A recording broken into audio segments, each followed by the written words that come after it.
presento y adelante. Sí. Bueno, pues muchos ya nos conocemos, ¿no? Me llamo Shadi Rohanas. Me llamo Shadi Rohana. ¿Aló? Sí. Ahora sí te llamas.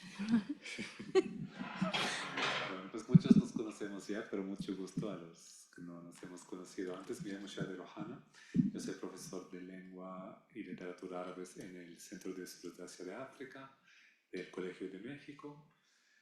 Soy de Palestina, llevo viviendo aquí 13 años en este país, que quiero mucho.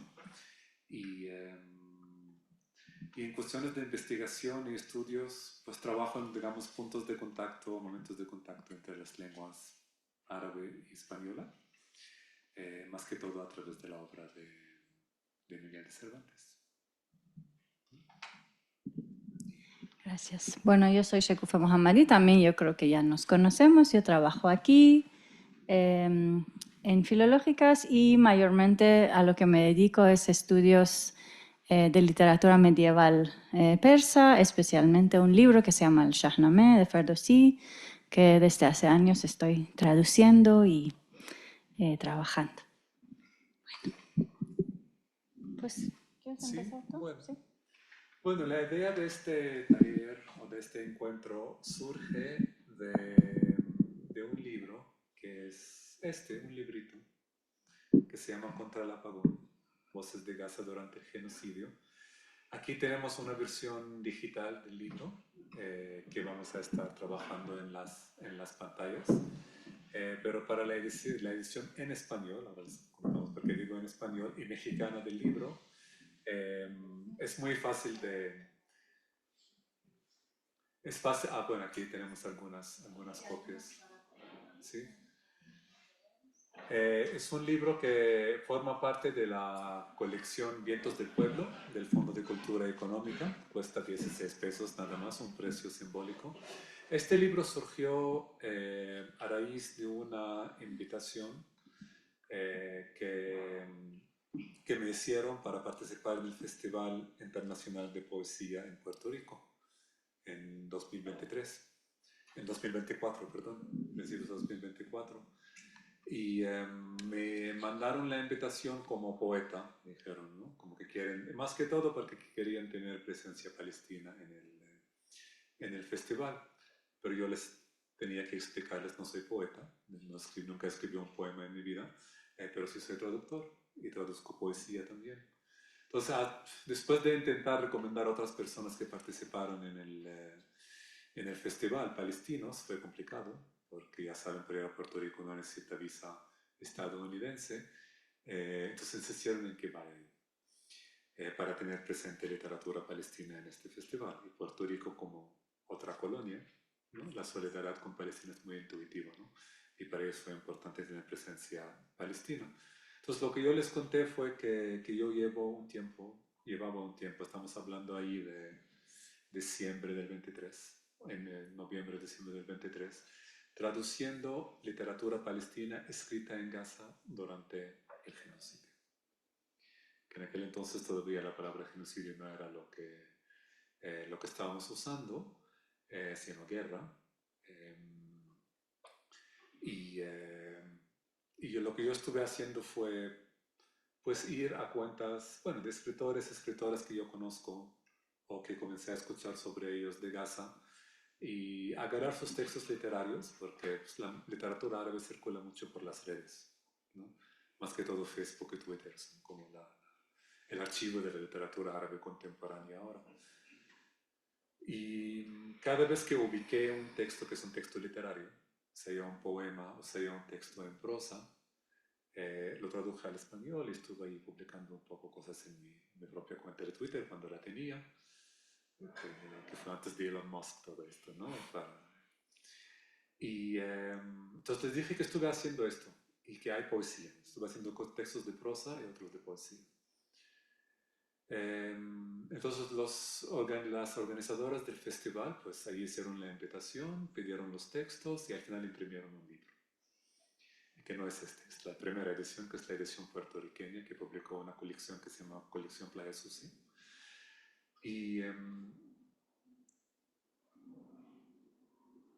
Cuando volví a México, después de todo esto, me acerqué al Fondo de Cultura Económica y les propuse una publicación del libro acá en México y aceptaron de inmediato, ¿no? Por esta sed de querer leer a los palestinos, ¿no? Yo creo que lo que comenzamos a notar ya muy temprano en el genocidio, cuando supimos que ya estamos en otra etapa, todavía no tuvimos palabras para llamarla,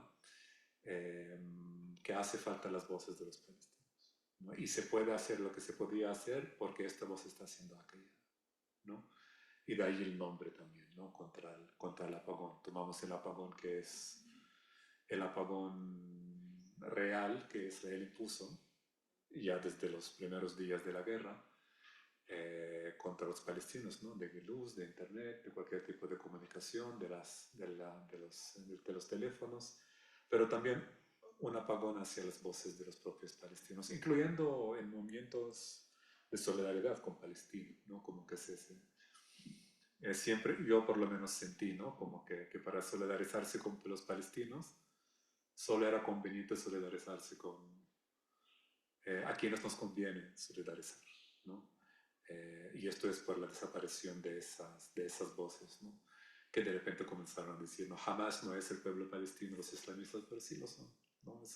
Es una realidad que nosotros tenemos, una parte de esta realidad, ¿no?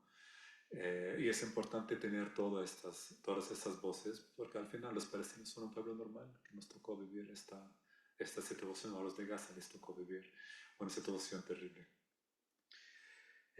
Y bueno, entonces este libro salió aquí en México, tiene dibujos que hizo mi esposa, Marcela Landazábal, que no pudo venir hoy, y contiene estos textos de distintos poetas, escritores, algunos vivos, algunos ya fueron asesinados. De hecho, yo me enteré de su existencia después de haber sido asesinados por drones o por algún bombardeo israelí. Y les iremos contando los autores que vamos a estar trabajando un poco aquí, pero ahora, ¿qué tiene que ver todo esto con el persa? ¿Qué tenemos ahí? Pues sí, cuando yo conocí la obra que Shadi ha traducido, fue en una reunión en un espacio cultural aquí en la Ciudad de México que se llama Casa Ojalá. Entonces, ahí había varios poemas en las paredes de este libro y también Shadi luego nos hizo una lectura. Y entonces yo ahí decidí que quería hacer una traducción al farsi de estos poemas. Y entonces la idea fue, pues le pedí el PDF a Shadi, me puse a ver los poemas en español y le fui pidiendo también los textos en árabe poco a poco para hacer una pues, comparación, ¿no? Hacer una traducción con la ayuda de ambos textos. Y luego otro compañero nuestro, tomando como punto de partida otro, se puede decir como un apéndice que había salido únicamente sobre Gaza, así como un anexo de una publicación, con textos únicamente en árabe, que se llama Saludos a Gaza, Salam Barghaz en farsi diríamos. Entonces, otro compañero tomó textos de ese otro, digamos, de esa publicación, y entonces también fueron traducidos al farsi. Fue un trabajo en común con varios compañeros que pues ayudaron a mejorar, leer y editar el texto, y entonces salió que es la versión en persa, que se llama Alayhe Khamushi, tal cual, contra el apagón, y las voces de Gaza durante, nosotros le añadimos una palabra más, no es solo durante el genocidio, sino que es durante como la tormenta del genocidio, una cosa así, ¿no? Entonces, porque así se entendía mejor, pues en farsi. Y justo lo que les queremos compartir hoy es un poco ideas de... bueno. Y es un libro publicado en Alemania y impreso en Grecia, ¿no? Exacto, es un libro publicado en Alemania y exacto, impreso en Grecia, que bueno, pues ya viajo aquí hasta México, ¿no?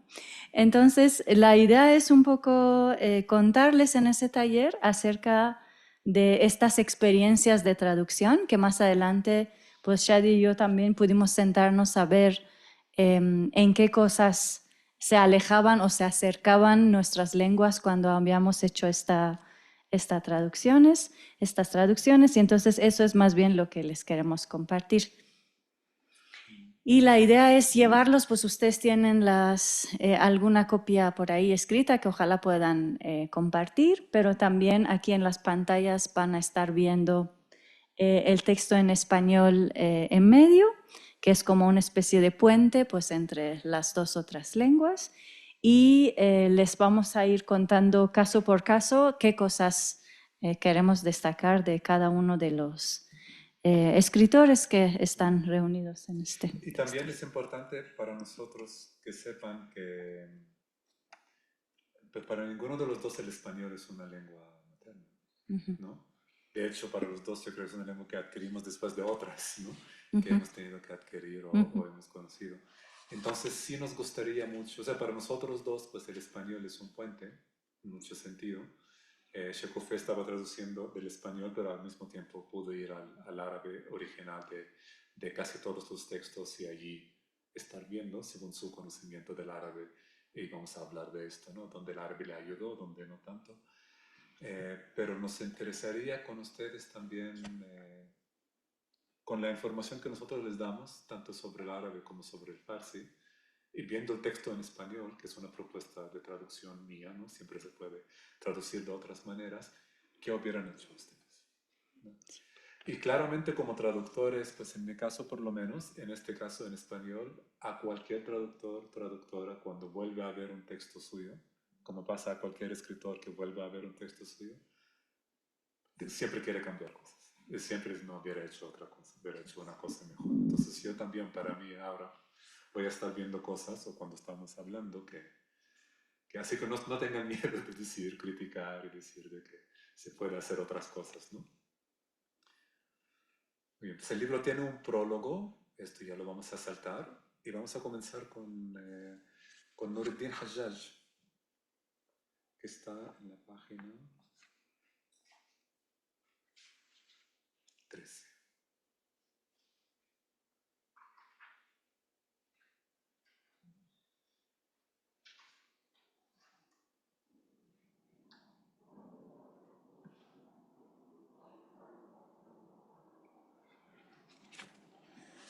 Bueno, cada autor tiene primero una presentación de quiénes son. De algunos se pudo saber más que sobre otros, ¿no? Algunos pues, que estaban vivos pude ponerme en contacto con ellos, pero en el caso de Nureddin, un autor muy joven que nació el 31 de enero, mejor así. No, es que si no, no saben la presentación. Porque se está compartiendo, se está grabando. Ah, bueno.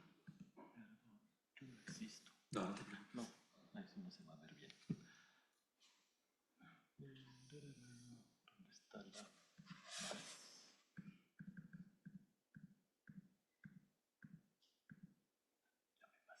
Yo creo que así está bien, de hecho. Para que puedan leer bien aquí, ¿verdad? Así, ¿qué tal el tamaño del texto? Muy bien. ¿Sí? Bueno. Entonces, nada más para hacer reconocimiento al autor, fue dramaturgo, novelista y profesor. Nació el 31 de enero de 1996. Estudió la licenciatura en matemáticas en la Universidad de Al-Azhar, en Gaza. Publicó 2 novelas, Un extraño y una extraña, que se publicó en Egipto, y Alas que no vuelan, en Jordania.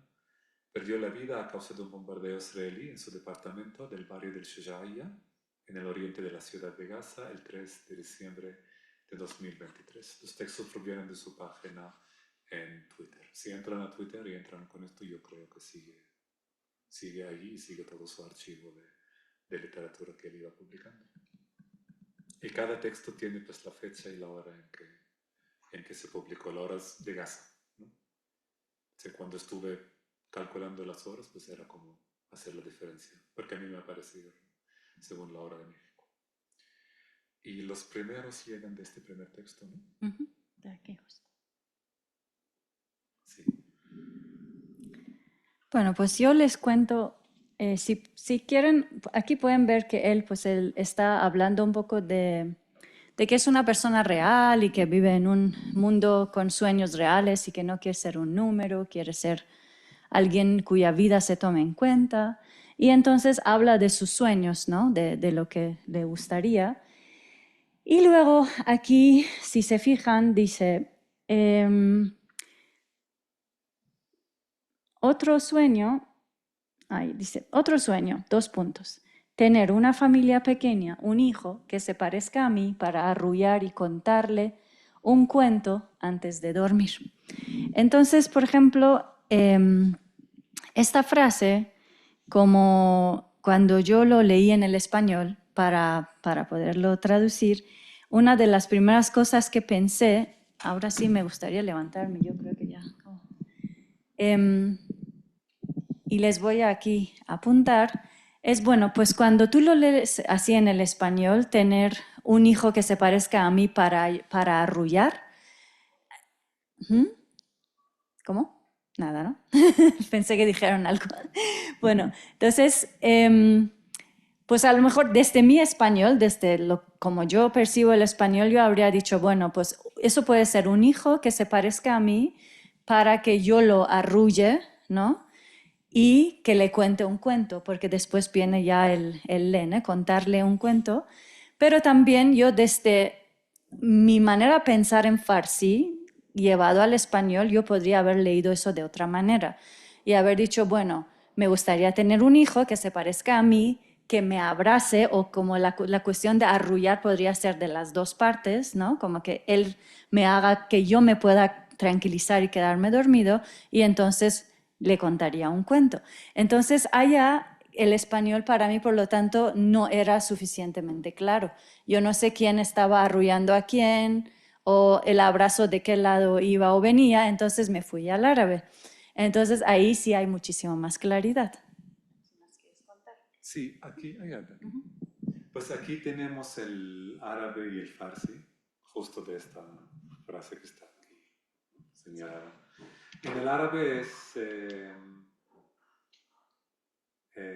حلم آخر أن يكون لي عائلة صغيرة وأهدد ابن الصغير الذي يشبهني بينما أخبره قصة ما قبل النوم. La frase en árabe, bueno, es una frase también, la imagen en sí es muy coloquial, muy presente, ¿no? Uno no tiene que decir muchas palabras para entender a dónde va con esto, ¿no? La idea de tener un hijo, alguien que se parezca a ti, de cara, ¿no? Como que un tipo de amor propio que tiene la cultura árabe a través de los hijos, ¿no? Que puede pasar mucho. Entonces me interesó mucho que algo así tan... que para mí era muy sencillo, de repente leyéndolo en farsi. Bueno, primero leyéndolo en español y luego llevándolo al farsi. ¿Tuviste algunas ambigüedades que Sí. tuviste que aclarar con el árabe? Exacto, porque bueno, en farsi ya quedaría como aquí ven también en el punto 1, یکی دیگر از رویاهایم این است که کودکی داشته باشم شبیه خودم تا در آغوش بگیرمش و پیش از خواب برایش قصه بگویم. Y entonces, pues sí, como la claridad que tiene esta frase en farsi, yo creo que yo no la supe hacer a partir del español, ¿no? Entonces, ese es un primer caso.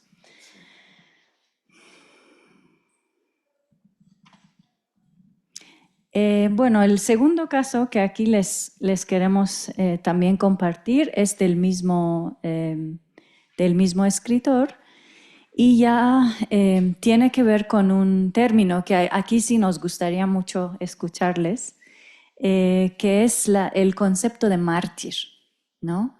En árabe shahid y en farsi shahid. Entonces, pues compartido, ¿no? El término, pero yo creo que cada cultura luego le da un sentido diferente. Si quieres contar tú. Sí. Esta es una de las cosas, pues, al momento de traducir del árabe al español, siempre hay esas palabras, esos conceptos donde uno se pregunta hasta qué punto quiere explicarse, ¿no? Cómo se va a entender. En el caso de este libro, no quise usar notas al pie de página, no nada, ¿no? También, no fue tanto también una decisión, fue como por la naturaleza del texto, por el modo en que fue publicado y por el modo que quería verlo en español, porque no es como que solamente vamos a leer literatura, ¿no? Es como leer literatura, que siempre es un acto. Puede ser acto político, acto muy personal, muy íntimo, pero en este caso sí es intentar que las voces de esas personas sean lo más directo y lo más presente para los lectores en América Latina. Entonces aquí sí topo con la palabra shahid, o el plural shuhada. En el caso del árabe sí, pues shahid es mártir. Pero ahí no es suficiente. O sea, el modo en que se usa mártir en lengua española, en que se entiende aquí en México, puede ser diferente. Ustedes nos dirán qué tan diferente. Porque, por ejemplo, Shekufe señaló el tema del martirio, o alguien, como lleva el término de ser martirizado, ¿no? que es una como tortura, pasar por una tortura. Mientras en árabe shahid tiene que ver con ser testigo, o ser atestiguado, más bien, ¿no? En ser atestiguado en un acontecimiento sublime, un acontecimiento de sacrificio, puede ser muchísimas cosas. También puede ser algo activo, puede ser algo pasivo. No shahid es alguien que se sacrificó por algún ideal, normalmente puede ser algo religioso, puede ser algo político, la patria, pero también puede ser que alguien se murió en un enfrentamiento, o ha sido atestiguado en un enfrentamiento bélico. En el caso aquí, pues sí, ya no hay cortejo fúnebre que lleva a los mártires sobre los hombros hacia su última morada, ¿no? Nureddin está narrando de una caminata que hizo en la ciudad de Gaza, o por lo que quedó de ella, dijo. Y como está siendo testigo de un momento diferente a las otras guerras que les han tocado, donde incluso están matando a los propios muertos. ¿No? En Gaza las lápidas fueron bombardeadas, los cadáveres de la gente fueron sacados por el ejército israelí con el pretexto de que están buscando cadáveres de rehenes israelíes. Y el rito fúnebre, que es algo muy importante en cualquier cultura, no voy a decir que es especialmente importante para los árabes o musulmanes, yo creo que es uno de los ritos más importantes para los seres vivos. Incluso hay animales que tienen también su propio rito de muerte. Ya no hubo esto, ya no se hubo, porque tener una marcha, por ejemplo, marcha fúnebre, esto te expone para un bombardeo israelí, por ejemplo. O la gran cantidad de muertes que están pasando, ya no hay, por todo el tiempo está muriendo gente, entonces ya no hubo funerales. Me Y gustaría obviamente añadir la algo. idea es cargar sobre el hombro, ¿no? al muerto.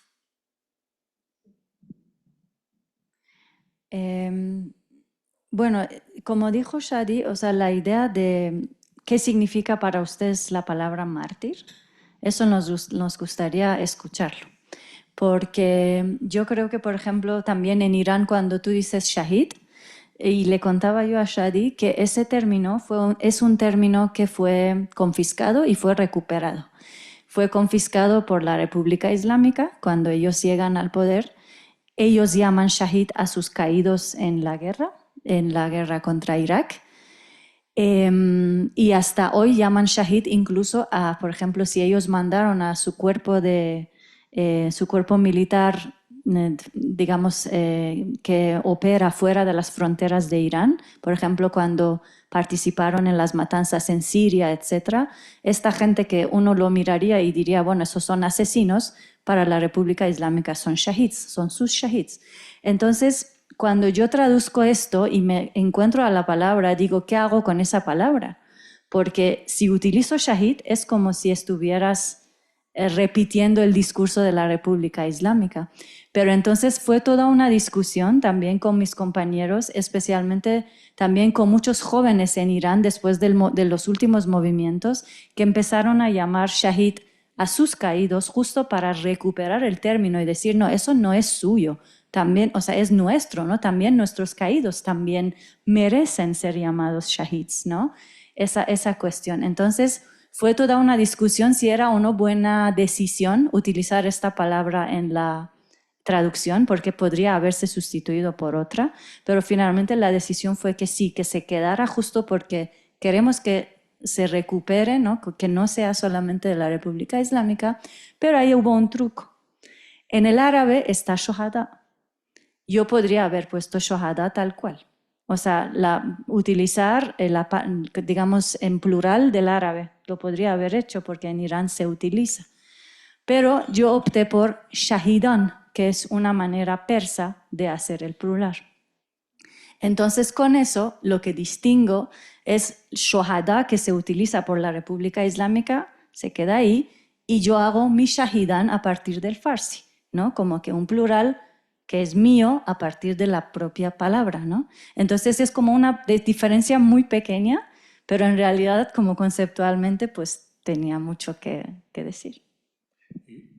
Pero porque aparece dos veces, ¿no? Mártires sobre los hombros y luego mártires como ellos. Y allí parece como shahid, ¿no? Exacto, ahí parece en singular.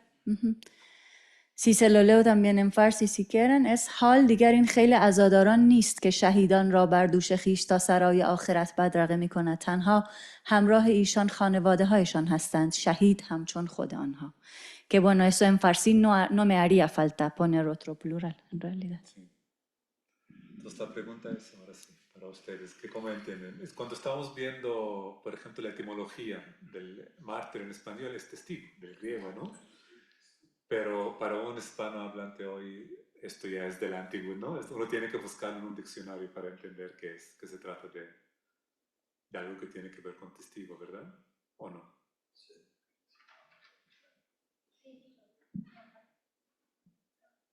Adelante.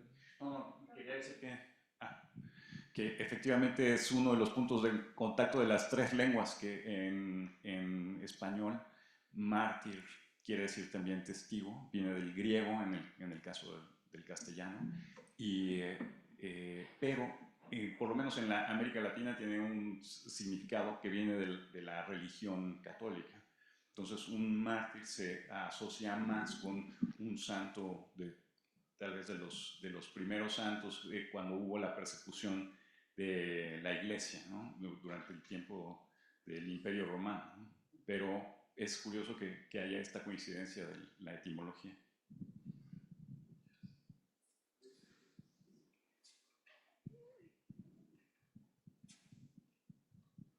Sí, bueno, un comentario rápido. Ahorita que hablaban de testimonio y con el comentario que mencionaba hace rato, bueno, de mi parte, sí, justamente el término mártir personalmente es más asociado a usos fuera de mi cultura, digamos, fuera del ambiente en el cual yo crecí. Lo cierto es que el término mártir sí está dentro de la tradición católica. De hecho, uno de los conceptos por los cuales podemos denominar, más bien delimitar mártir, es aquel que testifica su fe hasta la muerte, si no mal recuerdo, más o menos, palabras más, palabras menos. Y justamente esto se asocia principalmente a varios santos de la Iglesia Católica. O por ejemplo, se dice que por ejemplo, todos los apóstoles, excepto San Juan, fueron mártires, porque fueron testigos de su fe hasta la muerte. Entonces, este término me parece interesante. Lo cierto es que dentro digo ya, personalmente, son términos con los cuales nunca estuve muy relacionado. A pesar de que está dentro de la tradición católica, lo cierto es que, por ejemplo, donde yo crecí, no son términos que se usen, a pesar de que la importancia de los santos está ahí. Pero entonces me llama mucho la atención esta parte del testigo, porque sí es una de las formas de definir al mártir en la tradición católica. Creo que Luis Javier está primero. Bueno, en realidad era muy similar a lo que dijo Luis, que claro, en la tradición católica, cristiana, en San Pablo, etcétera, ya aparece ese término mártir, y más que santos es justo lo que decía Luis, el que da testimonio de la verdad y por eso su vida, ¿no? Paga con su vida.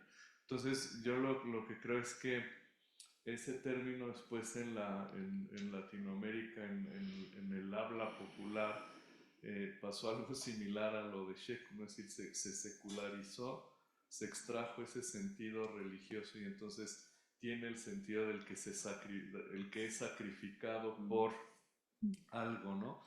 Entonces en realidad creo que en español la traducción no tiene ninguna dificultad. Lo que me parece más interesante es lo del farsi porque de alguna manera le quitaste la connotación islámica, pues, es decir, tú tuviste que secularizar el término, no es decir que el sentido contrario a lo que ha pasado en el español, ¿no? Que bien tiene una raíz de un uso en la religión católica o en la tradición cristiana en general y luego se secularizó, ¿no? Y en tu caso fue al revés, eso me pareció muy interesante. Pero no creo que en español genere alguna ambigüedad, ¿no? Por lo que hiciste, Checo, ¿inventaste una palabra o sí es un uso? No la inventé, o sea, ves, conservé shahid, ¿no? Lo que pasa es que en vez de ponerlo en forma plural del árabe, que es como se utiliza en el contexto Lo usan religioso, también como árabe, exacto. shahid. Entonces yo lo utilicé en el plural del farsi, sí, fue así. Gracias. Yo quería comentar que, bueno, sí, como todos ya dijeron, creo que muchas personas, pero tal vez humanistas, están conscientes de la etimología de Martis, pero yo creo que la mayoría de la gente no sabe que esa es la etimología, ni la entienden así.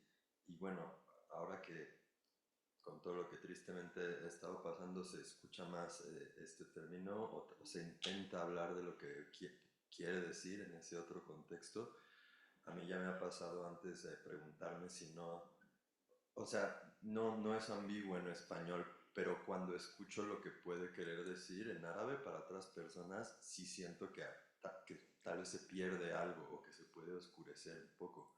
Cuando he oído discusiones de esto, a veces me pregunto si no es una palabra que incluso, o sea, que se podría acercar más como a un faro, a un signo, ¿no? Algo que en sí mismo es una señal o como un marcador que ilumina algo, que muestra algo.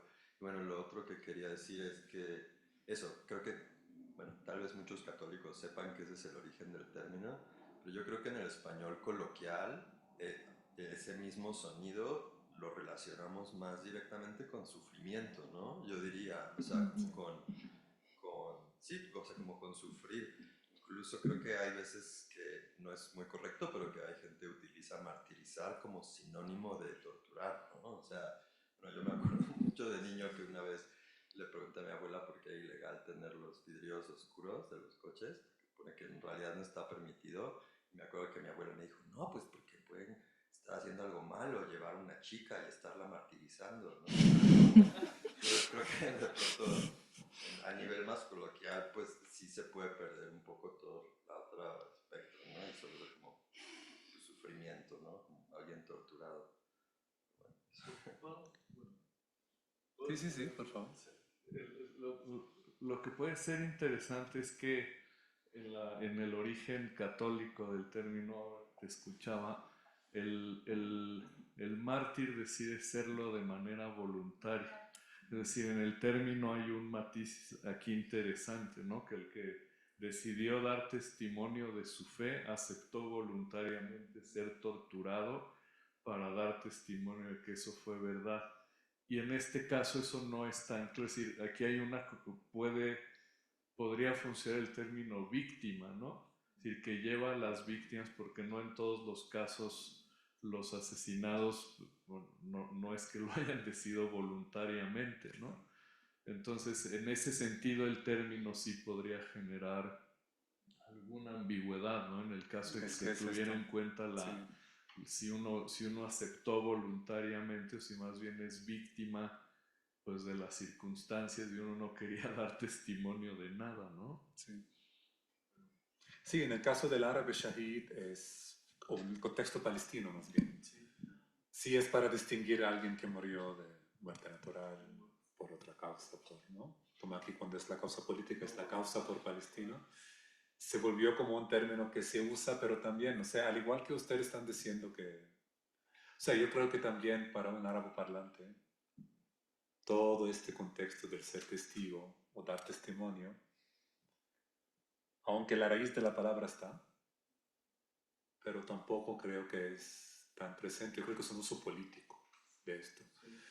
Algo interesante que noté ahora, no sé si existió antes o es una cuestión editorial de Al Jazeera, por ejemplo, que cuando se muere alguien, ya como que de repente, dependiendo de quién se le está leyendo, pues dicen shahid, pero también cuando lo usan como verbo, istashhad, istushhed. Istashhad activo, istushhed en modo pasivo, ¿no? Y ahí es claro, istashhad es alguien que está en combate, ¿no? Y cuando uno está en combate en esas circunstancias, pues está esperando su muerte de cierto modo, o enfrentándose con la muerte. Y istushhed es alguien que fue hecho shahid, que se hizo shahid, ¿no? Por otra acción de alguien más. Exacto. Sí, justo lo que dices, Luis Javier, fue una discusión nuestra también, ¿no? De que hasta qué punto para cada cultura es un acto voluntario o no lo es. Y luego, por eso pusimos aquí como shahid versus mujahid o fadaí, ¿no? Que son como otras maneras de hablar de alguien que lucha por una causa, ¿no? Entonces, exacto. Entonces, pero por ejemplo, si yo utilizo shahid en farsi, siempre carga consigo mismo la decisión, una decisión mayormente política y religiosa. O sea, no es como en el caso de Shadi, que dice, bueno, hay shahids que por ahí tal, ¿no? Entonces, como que tienen dos cargas diferentes aún viniendo de la raíz, como de la misma raíz también, ¿no? El fragmento lo leo. Ya no hay cortejo fúnebre que lleve a los mártires sobre los hombros hacia su última morada. En general creo que el término mártir no es problemático, se entiende de manera general. Pero también con todo lo que ahora se discutía, hice una anotación rápida de términos que quizá podrían ser sinónimos y sin embargo son insuficientes. Podría ser testigo en lugar de mártir, pero no creo. Podría ser santo, pero tampoco. Podría ser penitente, podría ser sufriente por la causa que quizás sería lo más cercano, pero no. Ahora, lo que a mí me llama la atención, y tú lo has mencionado hace un momento, una de mis preguntas era, ¿qué otro término se podría utilizar? Sinónimos o similares para shahid. Hay dos. ¿Qué significan cada uno de ellos? Porque también, y esto retomando una figura que has mencionado como un faro, cuando yo leo al mártir en ese contexto, y espero no malinterpretar, posiblemente para una u otra lengua puede también tener una acepción heroica, y lo digo de la forma más respetuosa, porque no es un martirio, es decir, por la causa que hay, ¿no? Y porque además, si lo trasladamos incluso a cultura mexicana, bueno, la relación con la muerte también es bueno, en todos lados compleja, pero aquí muchas veces creo que es algo muy mexicano evitar decir el muerto. Para empezar decimos el fallecido o también decimos los que ya no están o los que ya se fueron. Es decir, tratamos de darle un rodeo a la misma muerte, ¿no? Entonces, en ese contexto, al hablar de mártir, yo me imaginé más una figura heroica, incluso lo asocié en términos medievales a gestas germanas, desde el lado físico, pero también al héroe que se mide hacia adentro como un Prudencio en la psicomaquia, ¿no? Esa sería la figura tal vez de ese mártir, que para mí sería más bien un héroe en ese contexto. ¿Quieres responder tú lo de Mujahid y Fadaí? ¿Qué pregunta qué significa cada uno? Mujahid, a ver. Uh-huh. Mujahid es como, bueno, en árabe es alguien que, bueno, literalmente, es que hoy ya la palabra jihad ya se Ya no podemos escapar. Ya no hay quien pueda. Yo recuerdo leer, ¿no?, que los manifiestos comunistas del principios del siglo XX hablan de mujahid, hablan de jihad como lucha, ¿no?, porque vienen de esfuerzo, ¿no?, hacer el esfuerzo por algo, ¿no? Y bueno, pues con el tiempo y más que todo con el Islam político ya se volvió como algo específico hacia combatientes en facciones políticas, partidos políticos islamistas, ¿no? Los combatientes de Hamas, por ejemplo, en la jerga de Hamas son mujahideen, ¿no? En las otras partidos, facciones nunca van a usar esta palabra, nunca la van a usar, ¿no? Puede ser que la usaron antes, pero hoy en día ya está totalmente distinguido. Y en el caso de Fida'i es alguien que se sacrifica. Y en el caso de Palestina, que es donde surgió más este uso en el árabe moderno, el árabe contemporáneo, siempre se trataba de esta imagen del palestino combatiente con la kafía, ¿no?, la hatta o cubriéndose todo, como alguien anónimo, solamente se pueden ver los ojos porque los necesita para hacer su combate, y alguien que lo más probable en la acción que va a hacer se va a confrontar con su muerte. Porque las acciones clásicas, podemos decir, de la resistencia palestina ha sido infiltrar el territorio, o sea, volver de cierto modo al territorio del que uno fue expulsado y allí realizar una operación militar. Puede ser en contra de una base militar, puede ser en contra de un tubo de petróleo, de agua, de lo que sea, ¿no? Como sabotear un poco al enemigo, pero desde alguien que está infiltrando su propio territorio y allí va a ser, y obviamente esto conlleva pues un enfrentamiento con la muerte de inmediato. Y bueno, decirles que en farsi también las dos palabras se usan muy parecido, mujahid para alguien que lucha, pero en el contexto más religioso. De hecho, una de las organizaciones de guerrillas de Irán se llamó Mujahedines del Pueblo, pero eran marxistas musulmanes.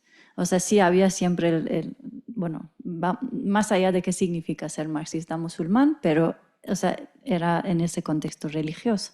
Y luego FEDAI justo es otra organización guerrillera, ¿no? Los fedaíns del pueblo, esos sí eran puramente marxist-leninistas, por ejemplo, ¿no? Entonces justo son dos palabras que, como dice Shadi, uno está más relacionado con la religión y otra ya no tanto como con el concepto de sacrificarse, ¿no? De dar la vida por algo. Disculpa, no hablo español bien. شکوفه translate, por favor. Sí. مثلا اینه که مسئله شهدا که ازش صحبت میشه یه چیز فراتر از مرگه در فرهنگ ما، حتی در فرهنگ ایران باستان. چرا؟ به دلیل اینکه اگر که به خاطر داشته باشه کیخسرو یه شهیده، یه کسیه که واقعا خدمت میکنه به مردم ولی در این حال نمیمیره و در اسلام هم این منتقل شده که نمیمیرن. اینا شاهدن به حقانیت اون چیزی که به خاطرش مردن، یعنی تا ابد این شهادت داره. یعنی تحت لفظ شاهدی که بعدش میاد، شهدا در واقع گرفته شده از انگار که مشاهده میکنن، میبینن که حقانیت و به خاطر این حقانیتی که از بین میرن و میمیرن. به نظرم یه همین چیزی نیاله دقیقا نمیدونم صحبت ها چی بود، اما اون چیزی که از بحث شهدا و شهیدا به نظر من میرسه اینجوری میمونه. همیشه هستن تو قرآن هم ما یه آیه داریم که میگه شهیدان هرگز نمیمیرن. Primero traduzco.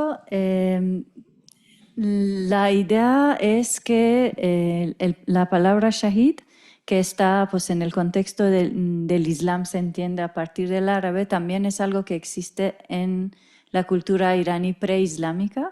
Es algo como del concepto de alguien que muere por una causa justa, pero que nunca muere en realidad. Entonces la cuestión de la inmortalidad ahí está en juego, que es alguien que va a dar testimonio de la verdad, no de su propia fe, sino de la verdad hasta la eternidad. O sea, es una cuestión de la inmortalidad. Por eso la palabra shahid estaría también involucrando esta cuestión de que nunca mueres, ¿no? De que eres inmortal y siempre vas a ser el testigo de lo que es la verdad.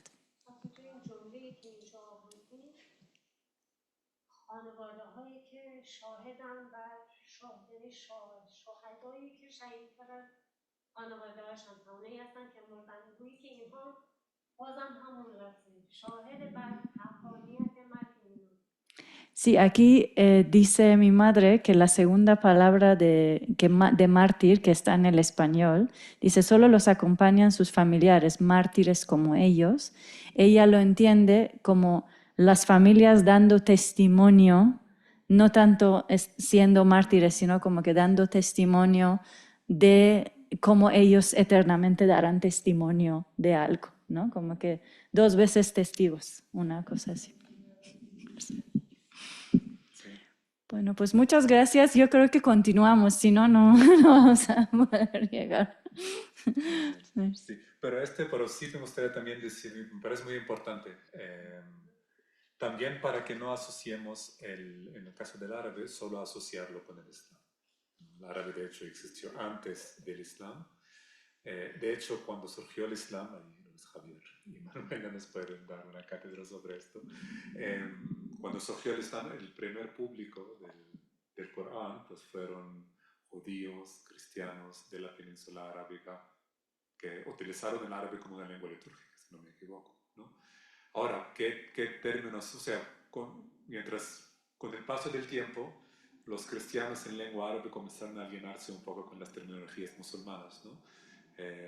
Pero imagino yo, porque por ejemplo en las tradiciones cristianas, los mártires santos son shuhada, son shahid, tal cual, ¿no? Cuando ocurren acontecimientos, ¿no? Esto pasa por ejemplo en Irak, en Egipto, lamentablemente, donde atacan iglesias y son ataques directamente en contra de los cristianos árabes, iglesias muy antiguas, también las víctimas de esos ataques se llaman shuhada, tanto en la prensa, por la propia gente. که چیزی که گفتی خیلی اهمیت داره به خاطر همین مسئله این که این مفهوم حتما پیش از اسلام هم وجود داشته و بعد راجع به این صحبت کرد که وقتی اسلام میرسه پیش کی هستش. Entonces vamos ahora con la que aparece primera en la antología, que es Hiba Abu Nada. Hiba pues era una gran poeta y novelista palestina de Gaza.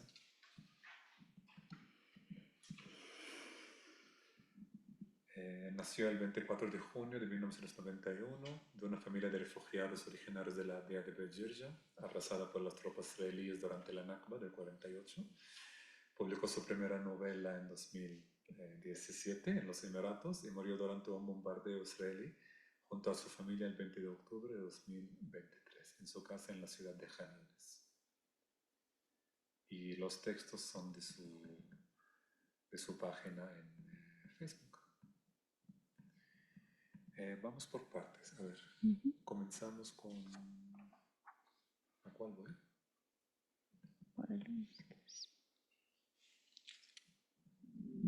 ¿Lo de este Jara? Sí, o del... Pues sí, como que con el primer fragmento, si quieres, empezamos. Aquí lo tienes. Sí, claro. sí, sí. Bueno, ¿alguien quiere leer este fragmento en español? Sí, es todo esto.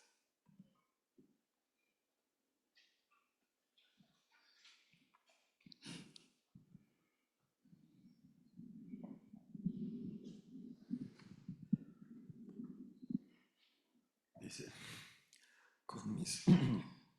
con mis obligatorias oraciones y con mi plegaria, la del buen consejo, te protejo. Cuando del general sale la orden y antes de que ésta se convierta en algara, elijo una fortaleza inmediata para cada minarete, para cada barrio. Te protejo, te prometo, con la sonrisa de algún chiquillo, capaz de cambiar la ruta del cohete antes de que se estrelle. Muchas gracias. ¿Sí? Bueno, aquí les queríamos primero, antes de que habláramos nosotros, preguntarles. Cuando ustedes leen eso, con mis obligatorias oraciones, con mi plegaria, la del buen consejo, te protejo, ¿qué entienden? O sea, ¿qué les evoca, no? Como es esa primera parte del poema de Habba.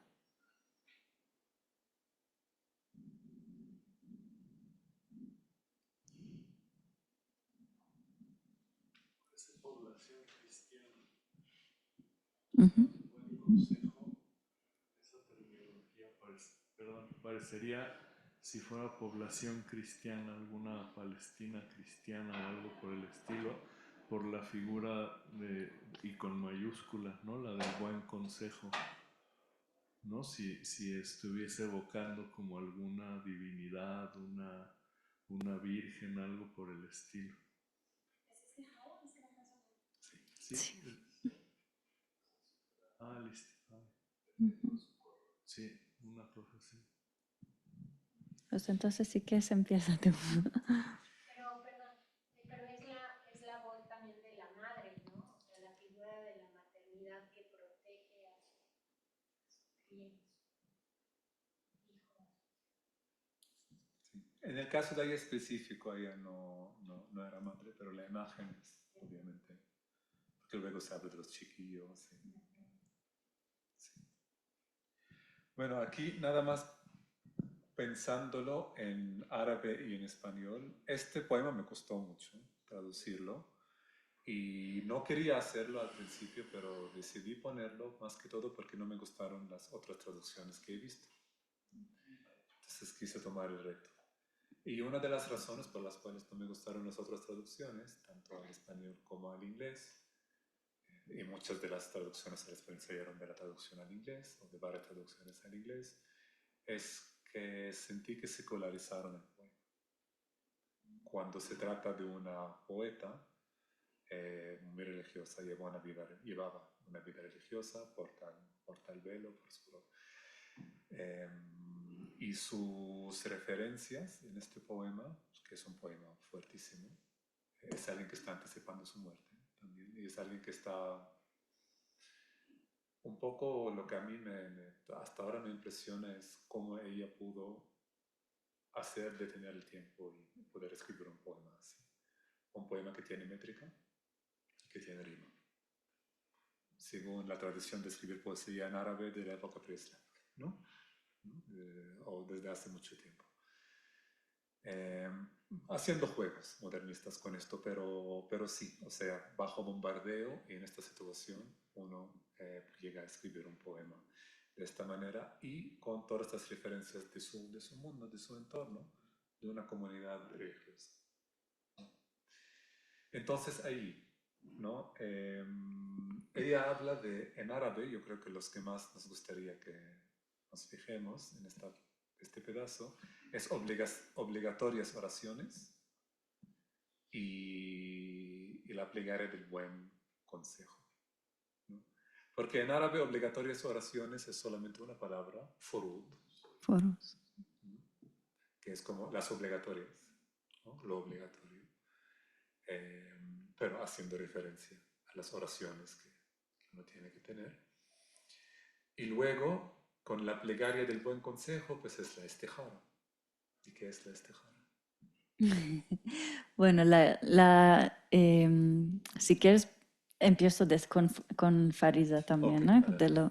Sí. Entonces, esto, si se fijan acá, en la traducción al farsi, está así.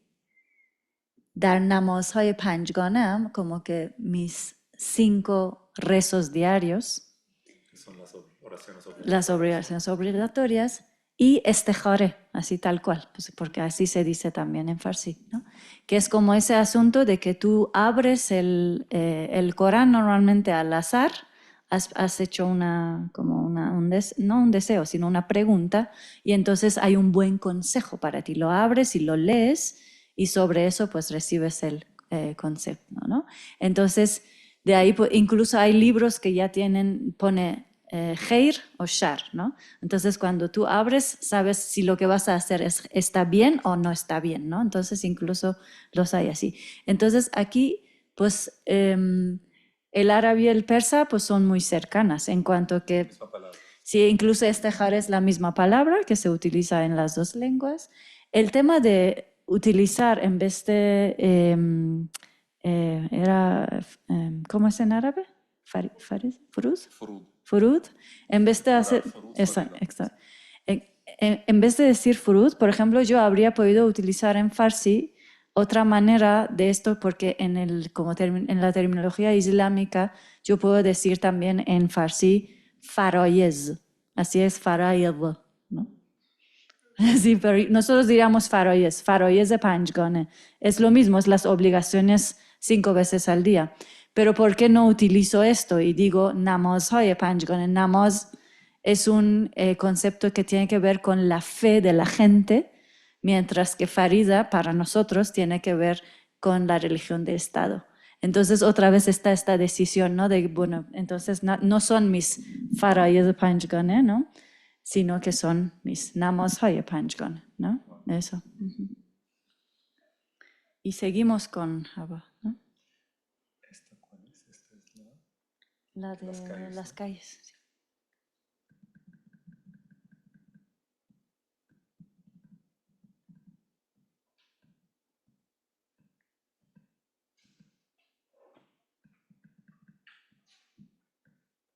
Y justo se ve que como que en español ustedes entendieron otra cosa, ¿no? Por el buen consejo.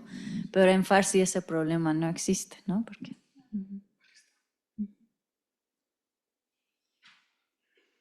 Y es esta parte, ¿no? ¿Alguien quiere leer? Bueno, es esto, ¿En el norte? en el norte. En el norte, a cada bombardeo, nuestras calles rezan el rosario y oran por las mezquitas y por nuestras casas.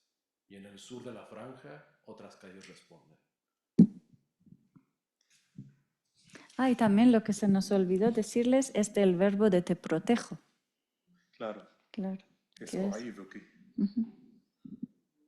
¿Quieres ¿Qué explicar? A ver, tú. Esto es para mí un poco difícil. Sí, como ese verbo más que proteger tiene como el sentido de rezar por alguien, como encomendar a una persona a Dios para que no le pase nada, ¿no? Entonces es eso.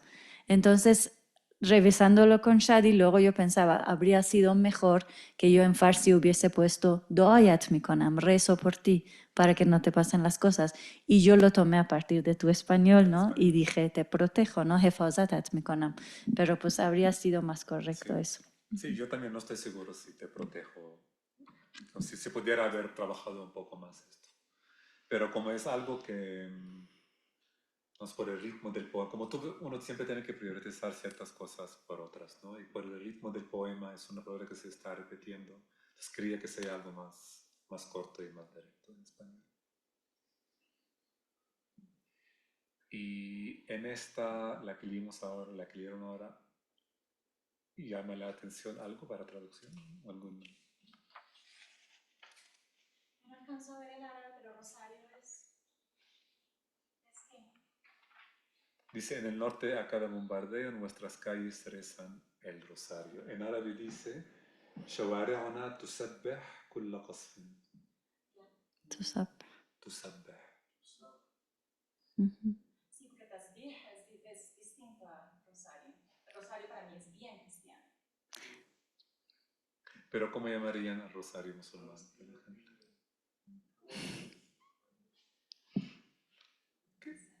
Porque en farsi también igual es como tasbih, pero no es el verbo, sino es sustantivo. O sea, de tasbih gardondan es como rezar el rosario y es como lo que yo utilicé en esta traducción, ¿no? Igual. O sea, que aquí coincidíamos, no teníamos ningún problema. El que tiene el problema es el puente en realidad, ¿no? Porque aquí sí, o sea, de cierto modo o sea, es interesante lo que estoy escuchando, ¿no? Con el buen consejo y ahora con este es como hacia una comunidad cristiana, de repente, ¿no? Es que el lector en español tendría esos referentes, ¿ves? Pero si lo ves con... y oran por las mezquitas y por nuestras casas, ¿se ve como algo ya separado o algo que puede ser conectado? Se ve como una comunidad mixta. Como una comunidad mixta. Pues qué bueno. Sí, no, para mí está mal. Perdón, no, yo lo de te protejo y la oración del buen consejo, o la plegaria del buen consejo, me parece que está muy bien. Y de una, para mí fue istijara, no tuve pues como la duda. No sé si hace referencia a las 5 oraciones o al número, de las obligatorias, eso de repente pues pueda, como hiciste A poner tú. 5 obligatorios. Sí, no sé si eso le dé como más pistas al lector para que cierto, y además que es una cosa bonita porque en ese momento en medio de un bombardeo ya no, las obligaciones también se suspenden, ¿no? Lo cual, cierto, está haciendo las oraciones obligatorias cuando y escribiendo poemas no, es una hermosura. Pero lo de te protejo y el consejo yo lo dejaría, me parece que te queda precioso. Y aquí con el rosario. Sí, yo lo del rosario lo decía solo por el lector en español, ¿no? Que no conoce los nombres de las 5 plegarias, pero me parece muy difícil. Es que no sé cómo le dicen En Italia usan simplemente rosario musulmán. Tasbih. En español y en inglés.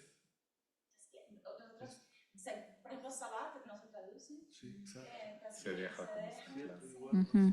Pero ni siquiera es salat, Sí, aquí ¿no? todo, Es como bueno, furuz, ¿no? pero Ni siquiera es salat. Pues,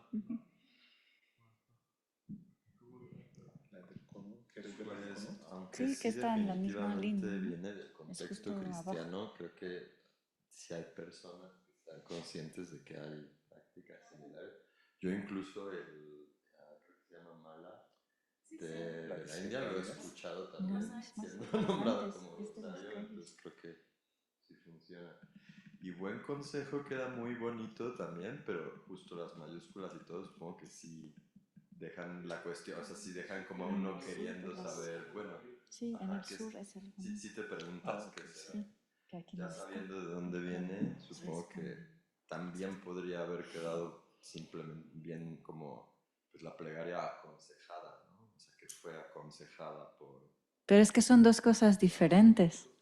O sea, las plegarias obligatorias son un asunto y la estejara es otro asunto. Sí, por eso es la plegaria y oración. Sí, sí. Y luego tenemos, bueno, entonces está hablando del norte, que es el... Sí, o sea, si recuerdan, bueno, en Gaza es un estrecho de tierra muy estrecho. Tiene norte, tiene sur y tiene centro, así son. Esa es la geografía, las referencias geográficas, las coordenadas geográficas. Y bueno, desde el comienzo de este genocidio, esto se volvió muy relevante. Si estamos hablando del norte, que muy rápido se volvió un infierno. El centro, que ha estado siendo bombardeado intensivamente, pero el sur fue dejado para que la gente vaya al sur y armen sus campamentos. Pero aquí entonces en el norte a cada bombardeo nuestras calles rezan el rosario y oran por las mezquitas y por nuestras casas, y en el sur de la franja otras calles responden, ¿no? Mientras el poema en árabe dice nada más en el sur, pero allí sí sentí que hay que añadir sur de la franja para que se entienda que no es solamente norte-sur en abstracto. Y en el sur de la franja otras calles responden, por temor a Dios obedecen y lanzan su llamada. Y aquí es lo de responden, ¿no? Lo que, a ver qué existe. Porque ella utiliza, o sea, la poeta utiliza en árabe una palabra que es qunut. ¿Saben lo que es? Que es como qunut. Que es como parte de cuando tú rezas en los rezos obligatorios. Hay un momento del rezo que juntas las manos y dices algo, ¿no? Entonces eso es un qunut. Y entonces ella dice que las calles que están al sur juntan las manos en un qunut para dar esta plegaria. Y eso no está en el español para nada, ¿no? Porque pues yo creo que no se entendería y tenías que poner una nota larguísima, ¿no? Para explicar lo que es. Pero pues en Farsi no tienen ningún problema, porque como también ahí está, ¿no? Dice, در شمال در آستانه هر بمباران خیابانها تسبیح می‌گردانند تا برای مساجد و خانه‌هایمان دعا کنند و در جنوب خیابان‌های دیگر دست به قنوت برمی‌دارند. Entonces eso de que bastaba con decirlo y todo el mundo entendería, ¿no? Como otra vez son estas coincidencias pues culturales también, por mucho por la cuestión del Islam compartidas. با توجه به همین جمله که اینجا آورده تسبیح گرداندن در واقع منزه کردن و پاک کردن خداوند از تمامی صفاتیه که آدم‌ها براش قائلن. یکی این معنیه، یک معنی دیگرش شناور شدنه. یعنی سبحه یک مرکز ریز خاویر باید بهتر بدانه. یکی از معانیش شناور شدن و در خداوند یه جور عرفانی. با توجه به این چیزی که اینجا آمده، این تسبیح گرداندن انگار که داره پاک میکنه این آلودگی که این بمباران، این ویرانی ایجاد کرده و این قنوتی که بعدش به اصطلاح میگه برای دعا میکنن در قنوت هم در واقع همون طلب آبادانی کردن، دوباره ساخته شدنه. به نظر من اینجوری میاد، یعنی اگر بخواید با توجه به مسائل غزه هماهنگش کنیم، مچش کنیم، اینجوری میشه. Es una interpretación muy interesante. Dice ella que tasbih para los musulmanes en Irán, o sea, pasar el rosario, rezar el rosario, también significa purificar a Dios de todos sus nombres, es decir, de todo lo que se le atribuye. Es un Dios que es puro, que no se puede nombrar, y al mismo tiempo tiene que ver con la raíz de igual de sabaha, que quiere decir estar flotando en Dios, que ya es una experiencia mística. Entonces esa cuestión de que algunas de las calles estén rezando el rosario, para ella significa quieren purificar la ciudad de tanto dolor y de los bombardeos que están causados por los bombardeos. Y luego la cuestión de Gunut, de juntar las manos, porque en el Gunut se pide protección y se pide como no quemarse en el fuego del infierno y todas esas cosas. Entonces ella interpreta que ese Gunut es en realidad un rezo para que de nuevo la vida vuelva, ¿no? Para que las cosas no se destruyan del todo. Merci. En árabe también tasbih es hacer nadar. ¿Sí? Con lo de flotar que acabas de mencionar. میگه در عربی هم تسبیح به معنی یه چیز رو شناور کردن هست.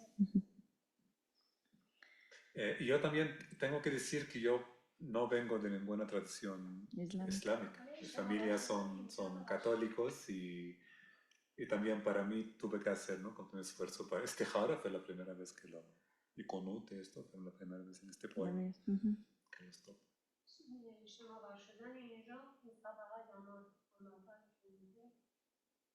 شناور شدن در پخش شدن در مردم که از این رفتن شهری که از این داره میره، یعنی با اونا جوری هماهنگ شدن نمیدونم چجوری O también pudiera tener que ver esa cuestión de nadar que has mencionado, hacer nadar como como una intención como de hacerse uno con todos los que están sufriendo eso, ¿no? Como que solidarizarse de alguna manera de las calles. Bien. Lo de las 7 aleas. Sí. Y bueno, en la misma dirección. ¿Lo leemos? Bueno, leo yo. Yo seré quien te proteja, 7 aleas me envuelven, a la herida y al sufrimiento aparta. Y en árabe es أعيذك أن تصابي أو تعاني فقد حوطت بالسبع المثاني. A ver si está acá. Sí. Vale. Y bueno, la pregunta nuestra para ustedes es ¿qué entienden por las 7 oraciones? Las 7 aleas. O aleyas, sí.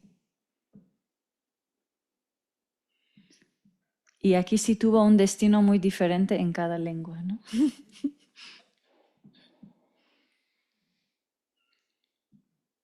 La palabra alea, por ejemplo, que en aquel momento lo elegí. Versículo del Corán, ¿no? Existe. Es castellanizado. ¿Pero se entiende? ¿O? No es común, no es común. Pero es una referencia islámica tal cual, ¿no? Es que sí es palabra, es término islámico, Sí.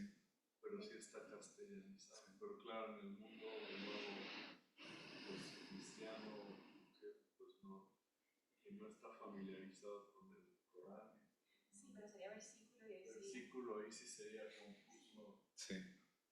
Y aquí en el árabe se habla de Hubutti, pues fuiste rodeada por 7 versículos específicos que son las Mathani, ¿no? Que en aquel momento tuve que investigar, que es que no me acuerdo tal cual, pero Shikofi seguramente se acuerda.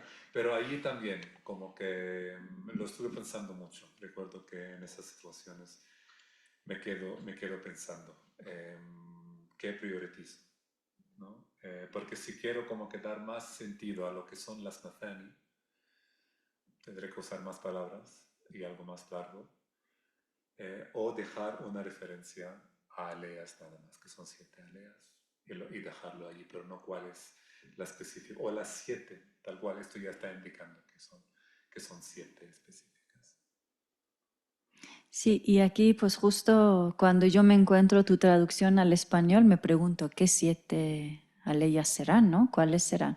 Entonces conversamos sobre la palabra como la terminología en árabe y entonces Shadi me explicaba que eso era pues ciertas aleyas que se utilizaban para pedir protección.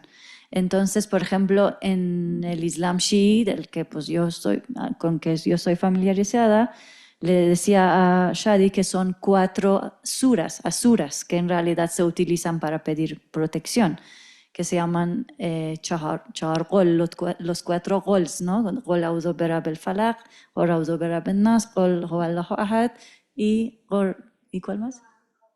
Gol ya ayyuhal kafirun. Entonces son como esos 4, ¿no? Pero pues eso no es no es este caso.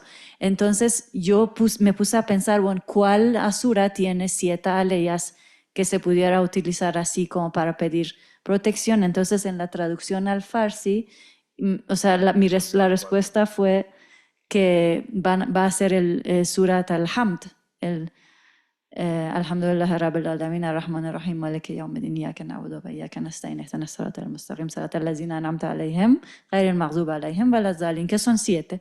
Entonces por eso en la traducción en farsi quedó dar panoje sure hamd, o sea, como que te protejo bajo como la protección de la sura hamd. Así se quedó. Entonces, ¿quién sabe si está bien o está mal? Sí, exacto, exacto, se tradujo del sunismo al sismo, por ejemplo, ¿no? De la frase anterior, yo seré quien te proteja. En el árabe es el mismo verbo que abajo, que el te protejo, te lo prometo. Es que ahí pensaba que en español, que tiene el sentido de rezo por ti, si hay una palabra en español, pero que tiene la misma ambigüedad, que es encomendar.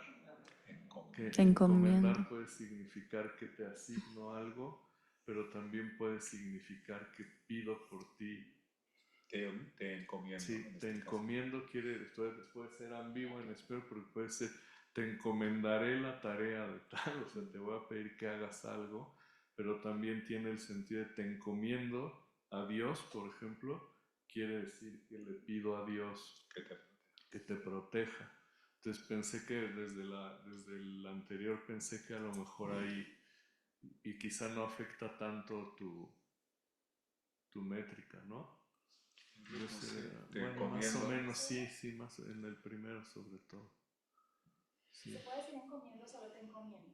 Es que debe ser te encomiendo a. Solo te encomiendo a. Tiene que decir te encomiendo a. Y no es algo ambiguo. Sí, es ambiguo. Quitar la segunda, ¿no? Solo te encomiendo. Te encomiendo. Si nosotros lo usamos encomiendo a siempre, pero no sé, de pronto hay usos distintos de las palabras. ¿Cómo? Te encomiendo a mi Dios. Siempre con la siempre. posición. Okay. Pero aquí yo creo que el sentido que también la autora yo querría pensar es que ella está haciendo la acción directa, ¿no?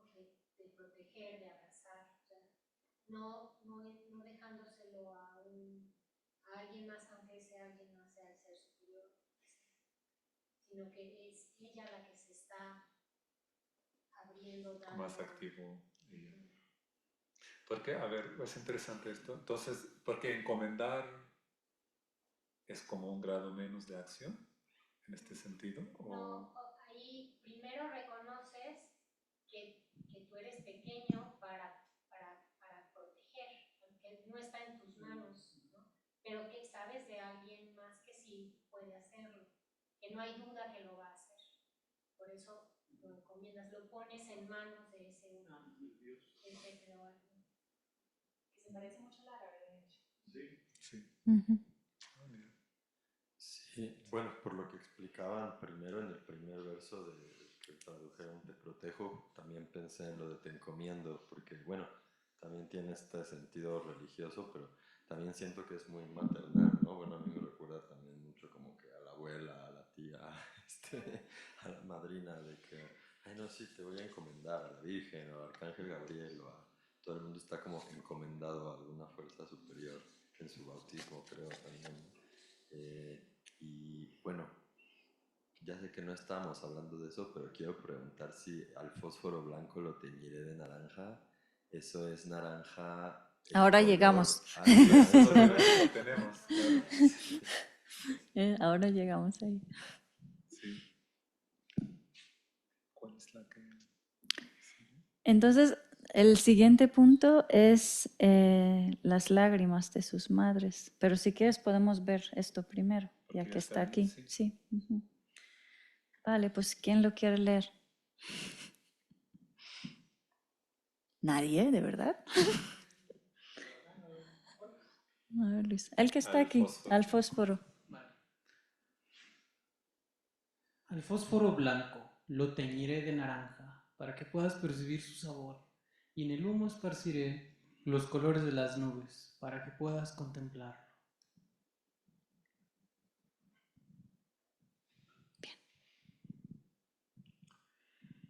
En árabe es من الفسفور طعم البرتقالي وألوان السحاب من الدخان. Y en farsi es تا فسفر طعم نارنج بگیرد و دود رنگ ابر. تا فسفر طعم نارنج بگیرد و دود رنگ ابر. Entonces aquí lo que habíamos visto es que en español se necesitaron mucho más recurso lingüístico para poder dar la idea, y en el farsi y en el árabe casi coincidían, o sea, como que no era necesario. Y también del uso de los verbos, ¿no? Que en el árabe...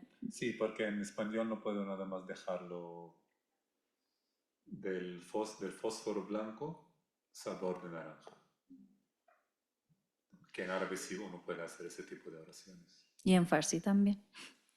Pero sabes, para evitar, creo que era lo que decía él, el equívoco del color, porque en vez de decir lo teñiré de naranja puede significar que lo vas a pintar de naranja. Entonces puedes cambiar la preposición, lo teñiré con la naranja o con naranja, ¿no?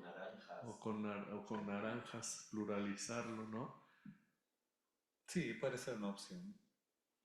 Pero lo que hizo Shadi también es meter el sabor en otro lado. Ya vieron, ¿no? Es que es como que estaba todo en conjunto, ¿no? Claro, sí. Claro. Sí. Ah, claro, se elimina esa ambigüedad por una... Sí. Claro.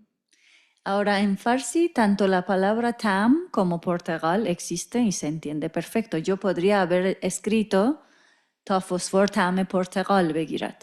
Pero yo no lo hice así. Yo puse تا فسفر طعم نارنج بگیرد. Yo utilicé otra palabra para Portugal que no es naranja, pero tiene en su origen, naranj está relacionada con el color naranja. Entonces yo jugué con el color y el sabor usando otra palabra que no fuera Portugal, que fuera naranj, ¿no? Entonces así lo resolví. Y Shadi lo resolvió metiendo el verbo de otro lado. Como color, luego es un sabor, ¿no? Que viene después. ¿De dónde viene esto? Yo creo, porque es un asunto que se circuló sobre Gaza y pasó con varias, de hecho, de los niños viendo los aviones de guerra de color naranja. y como los niños pues asocian de inmediato, ¿no?, el color con el... Bueno, nosotros lo hacemos también, ¿ya? Y en árabe igual, ¿no? Portugal, puede ser portugal y el color y puede ser la fruta. Y había escuchado cómo se comenzó, es una de esas cosas que se comenzaron a repetir mucho, que los niños piensan que esos aviones de color naranja van a tirar naranjas a la gente, porque la gente está con hambre, entonces se asocia también con comida. Y aquí en árabe solamente se dice fósforo.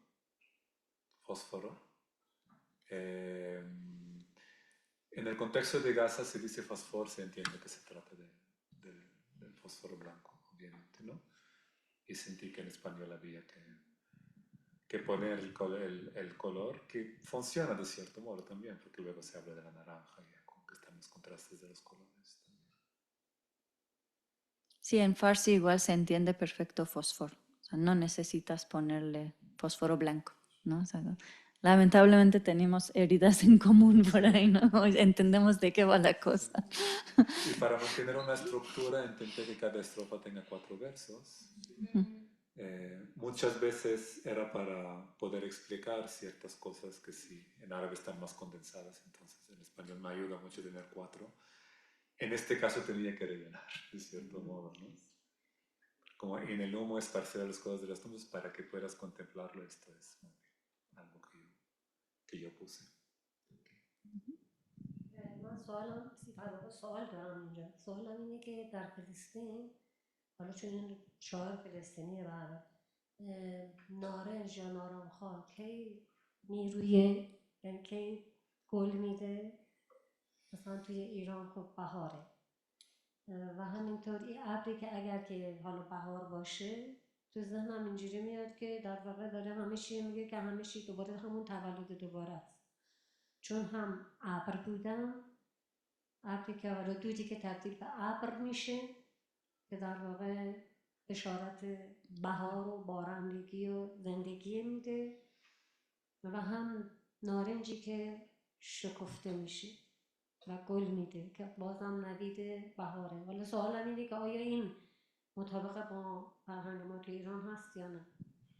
Que te quiere preguntar si la cuestión de las naranjas y las nubes también te recuerda a ti a la primavera, porque es un tema pues, que para ella tendría mucho que ver con el florecer de las naranjas y con la lluvia que prometen las nubes, y entonces es como si ahí ella estuviera como evocando la vida en los elementos que evocan muerte. No, yo creo que es muy buena lectura de lo que es. Yo personalmente como traductor, no, desde mi experiencia personal,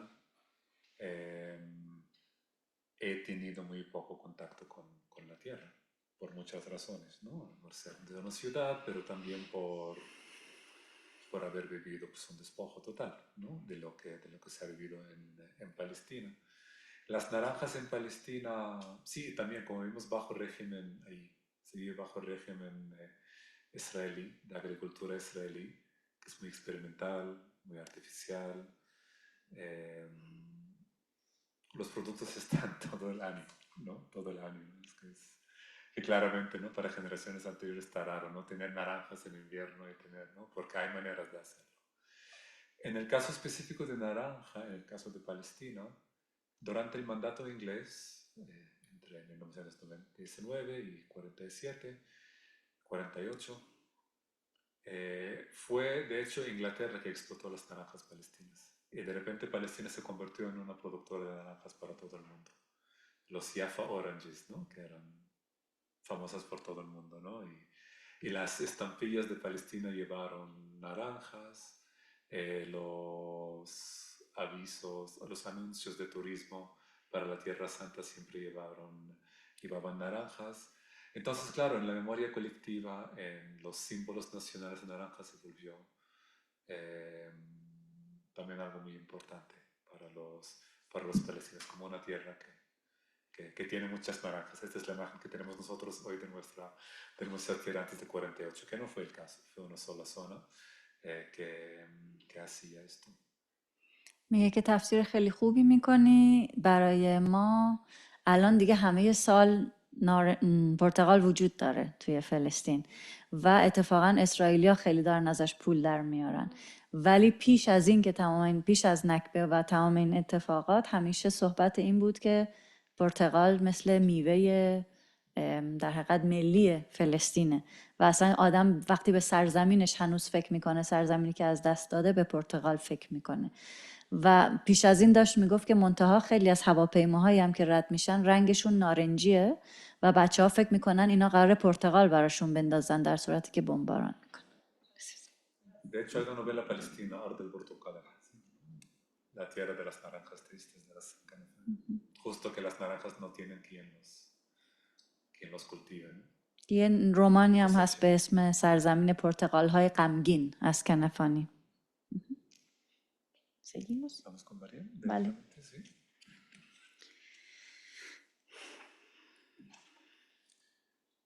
Bueno, este es un poema corto de Mariam Hijazi. De ella no sabemos mucho. Es después. Sí.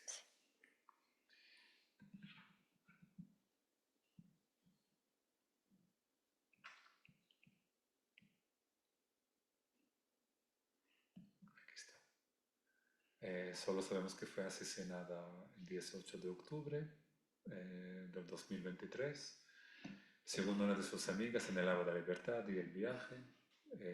Y bueno, el fragmento viene de su página en Facebook, pero yo no pude encontrar su cuenta en Facebook.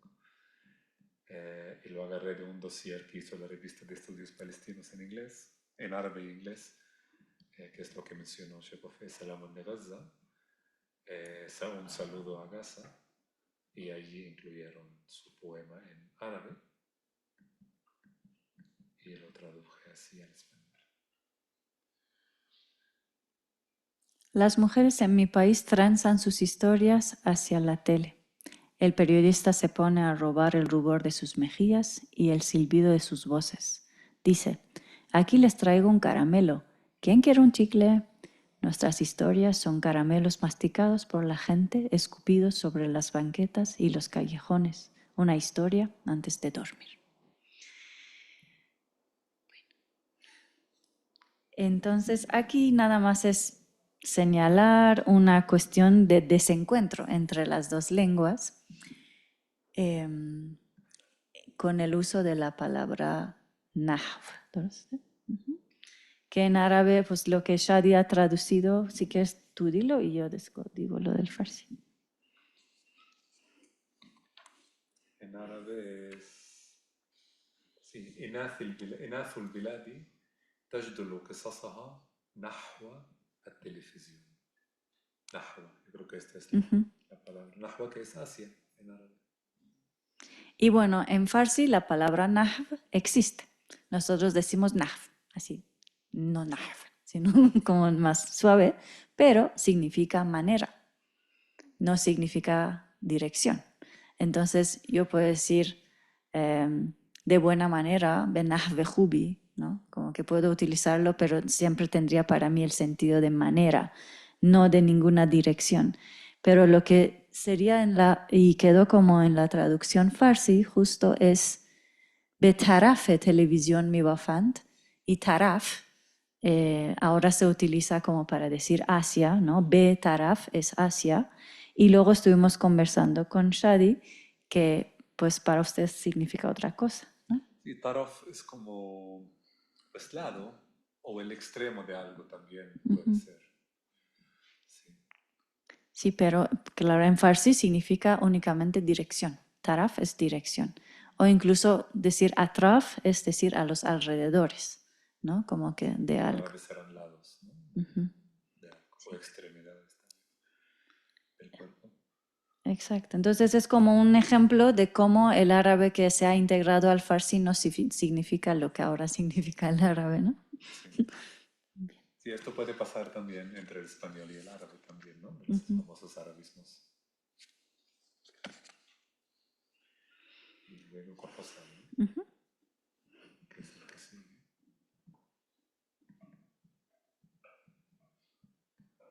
Bueno, Hossam Marouf está vivo, es un autor vivo.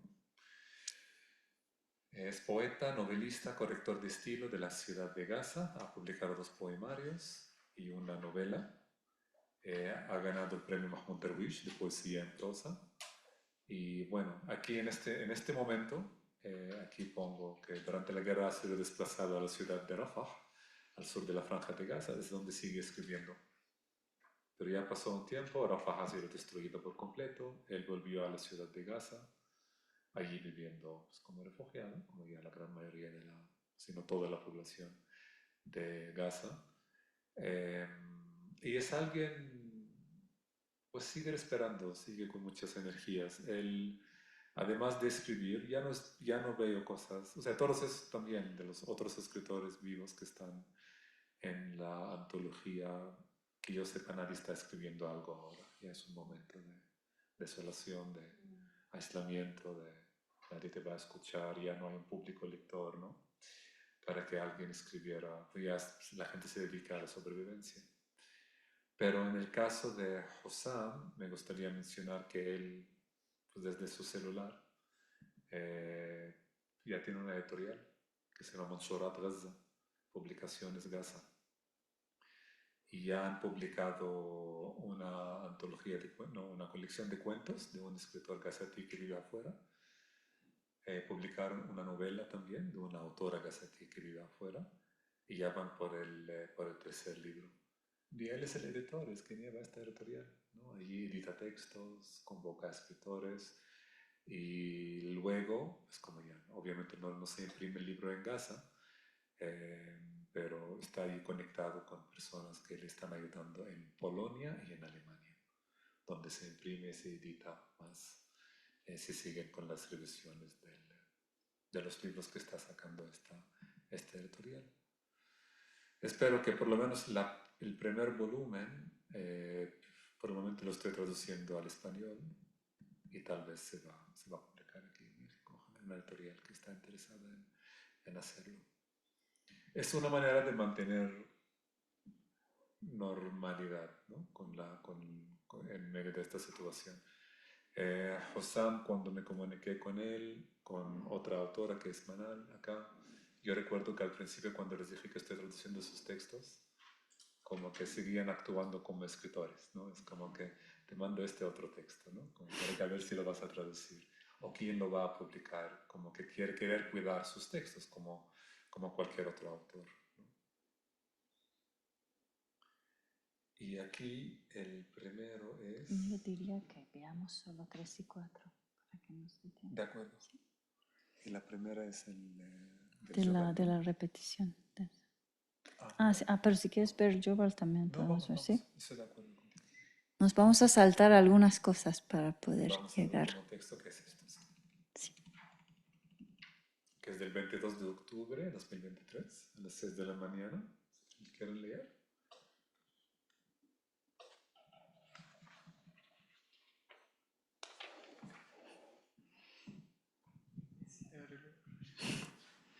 Que caiga el telón, envuelvan a Gaza con la mortaja que ande, sigan con sus vidas baratas, tranquilos. Bueno, esta es una propuesta de traducción. Lo que allí está en árabe, puse y está con letras con negrita las primeras palabras de cada verso, que dice أسدلوا الستار ضعوا غزة في الكفن الكبير أكملوا حياتكم الرخيصة أكملوا حياتكم بفضول. Y lo que distingue esas 4 palabras, algo que no vemos en el español, ¿qué es? Los que saben árabe. ¿Qué son qué? Asdilu, da'u, akmilu, akmilu. Pues son verbos en el imperativo. Son verbos en imperativos directos, ¿no? O sea, hagan que caiga el telón, o no sé cómo será el verbo bien en español, ¿no? Envuelvan a Gaza con la mortaja grande, sigan con sus vidas baratas, sigan con sus vidas tranquilos. Será una traducción más literal en este caso. Que no sé si lo hubiera hecho ahora, pero en aquel momento como que pues, di esas vueltas. tu shekufé que hiciste. Sí, y en farsi quedó muy parecido al árabe. Es bogzar parde bioftat. Y todas las demás frases que siguen también pues hablan de la misma manera. O sea, se dirige uno a un sujeto que es humano y le dice que haga alguna cosa, ¿no? Mientras que en el español, pues ustedes ven, ¿no? Es el telón el que cae, no es que un sujeto humano esté involucrado para que caiga el telón. Entonces, eso les queríamos preguntar también. ¿Cómo lo dirían de otra manera? Porque pues esa cuestión de la agencia humana metida ahí, que está tanto en el persa como en el árabe, en el español no está. Porque yo puse que caiga el telón, porque esto es una expresión incluso en español, que caiga el telón. Y en árabe, asdelusifar también es una expresión, como que ya cerramos, ¿no? Y vamos a un descanso, vamos a otra cosa, ¿no? Entonces, en aquel momento para mí era como mantener estas dos expresiones, porque de ahí está partiendo, ¿no? el poema. Pero se pudo hacer otra cosa. Pues a mí es que es muy duro, es muy fuerte. Entonces, si solo fueran imperativos, no te dan ni respiro, ¿no? Entonces, mejor, o sea, a mí me parece muy bien la aproximación que tiene de sentar el teatro o el ambiente y a partir de ahí ya decir, cerramos y nos vamos, ¿no? O sea, está muy fuerte. Uh-huh. Y también una cosa que aquí pensé, porque los últimos dos versos son Akmilu hayatakum rojiza, Akmilu hayatakum bihudu. Yo una de las cosas que batallo cuando traduzco al español es como son tradiciones, más que todo poesía. Cuando se trata de dos tradiciones distintas, y eso se trata de un poema, y que quise mantenerlo como un poema. Por ejemplo, en árabe, ¿no? Yo imagino que puede ser que en farsi también, las repeticiones son bienvenidas. Uno repite. Puedes repetir palabras, puedes usar palabras de la misma raíz en distintos lugares muy cercanos, puedes repetir la misma palabra en un solo verso o en dos versos muy cercanos, puedes tener una rima, ¿no? Interna, externa en un poema de literatura moderna, algo que en el español hay que evitar, ¿no? Si hay una rima, no hay que evitar la rima, buscar otra palabra, ¿no? Para que no haya rima. Si hay una repetición, buscar otra manera de solucionar las cosas, ¿no? Porque estos poemas, más que todo la poesía, porque hay prosa de poesía, después de que yo hice mi traducción, recurrí a dos personas para que leyeran y escucharan el español. Una es mi esposa, ¿no? En la casa, ahí uno lee, comparte y ver qué comentarios hay. Y también a un amigo poeta, cuyo nombre aparece en el libro, Francisco Segovia, está en el Colegio de México también. Y él me ayudó con ciertas indicaciones que cómo se escribe poesía en español, qué es la expectativa de los lectores, ¿no? Porque sí, otra vez, como no se trataba de traducciones de una edición crítica, con mucha explicación, sí, quise transmitir la experiencia de la lectura, no solamente una traducción. Se me ocurría para esto que decía Shekufé que implica una agencia, ¿no? Y entonces en español hay ese uso del plural majestático, ¿no? Que podría funcionar como dejemos caer el telón, envolvamos a Gaza con la mortaja grande, sigamos con nuestras vidas baratas, tranquilos, ¿no? Y el plural majestático tiene bueno, implica agencia y no necesariamente envuelve o involucra al que está hablando en primera persona, ¿no? Y el tema es que como que el escritor está regañando al mundo exterior, sí, ¿no? eso, sí, Entonces, sí. a lo mejor o sea, lo que dices, pero en vez de nosotros, de decirle dejad que caiga el telón, envolved, ¿no? Como que todo eso puede ser, Sí, no sé. incluso pensaba que esa fuerza como de regaño, en algún momento pensé que se podían poner signos de admiración, ¿no? En español. Sí. En español, para darle ese énfasis, ¿no? Sí. Sí.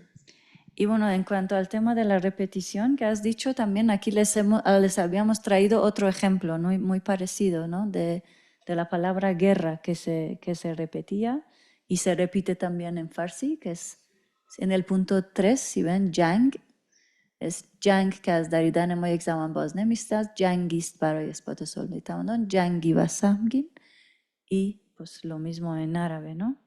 Sí, que ese es el otro texto. Y sí, en árabe aparece al-harb, comienza con la guerra. الحرب التي لا تتوقف عن التهامنا لتثبت الحضارة سطوتها الحرب الثقيلة. Y aquí sí, tuve que cambiar un poco porque aquí otra vez es como el ejemplo anterior también, donde lo que en árabe dice literalmente es la guerra que no para de devorarnos, la guerra pesada. Ahí para, ¿no? En árabe uno puede hacer esto. En español lo dejas como en suspenso cuando no hay necesariamente un suspenso. Entonces en farsi... Igual se puede quedar en el suspenso, no pasa nada. Se entiende. Y si quieres, aquí vemos lo del querido amigo. Esto sí. Sí, perdón, adelante. Bueno, yo solo iba a sugerir que igual, si se quisiera mantener los 4 inicios en imperativo, y aunque cambia un poco, pues también siento que era un ritmo, podría ser, creo que también me gustaría, bajen ya el telón, bajen ya el telón, envuelvan a Gaza con la mortaja grande, sigan con sus vidas baratas, váyanse tranquilos. Que pues obvio no está el váyanse ahí, pero pues igual podría añadir que se puede a la claro, sensación sí. del regaño y del reclamo por el abandono, ¿no? Muy bien. Gracias. Sí. Aquí, bueno, este es un poema un poco, no es muy largo, pero queremos llamar la atención a esta parte, donde dice, nosotros, querido amigo, somos las hormigas, somos la dispersión. Y en árabe lo que dice, نحن مستعمرات النمل أيها العالم, نحن الشرادم. Y aquí lo que nos llamó la atención fue que, bueno, lo del querido amigo. En árabe es أيها العالم. Uno está أيها العالم o mundo, ¿no? Que será una traducción. Pero yo opté por querido amigo por el sentido que tiene أيها العالم en árabe, ya alam, ¿no? Cuando uno está en comparación con español, como la manera de dirigirse con una súplica, con un regaño, con una solicitud. Porque o mundo no sentí que ahí funciona en español. Sí. Y en farsi yo podría haber traducido ahoy, olam, pero no habría tenido mucho sentido. O sea, sí se habría entendido, pero yo utilicé otra cosa que es ay adam ha, o gente, ¿no? Como gente del mundo, porque además de que se entiende mejor, también es parte de, es como que nos hace un guiño a un poema de un poeta iraní contemporáneo que se llama Nima Yushich, que tiene un poema justo que habla de gente que no le importa, alguien está muriendo, se está ahogando y la gente está felizmente como que paseando por la orilla. Entonces, de hecho, su poema se llama Ay Adamha, así como gente, ¿no? Entonces, por eso yo utilicé esto aquí. Utilicé Ay Adamha, nosotros somos las tal cosas. Entonces, aquí hacíamos la reflexión con Shadi de qué pondrían ustedes, cómo lo dirían, porque es como esa manera de dirigirse a una comunidad, ¿no? De alguna manera, que sea gente o sea mundo o como tal, y luego en español queda como en un individuo, oye, amigo, ¿no? Entonces, ¿cómo lo ven ustedes?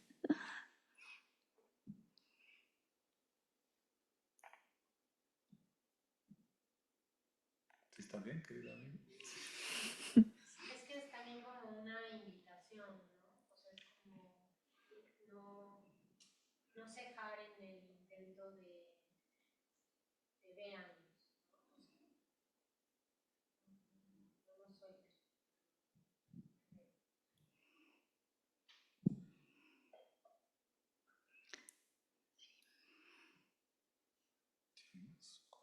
Así que lo ven bien. Entonces, si lo ven bien, eso es interesante. Entonces, confirma lo que nosotros habíamos discutido, que hay que ir de lo comunitario a lo individual, ¿no? Para aquí darse a entender, ¿no?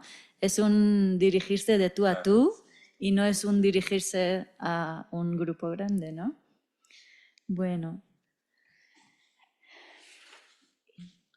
Yo creo que vemos una cosa más, ¿no? Sí. Vamos a elegir ¿Cuál qué quieres, vemos. Afnar o Manal? Son los que faltan, ¿no? Ojalá. Puede ser lo de Manal, los cuentos. Venga, sí, eso, sí. Bueno, vamos con Ya una último última texto, cosa. que está en la página.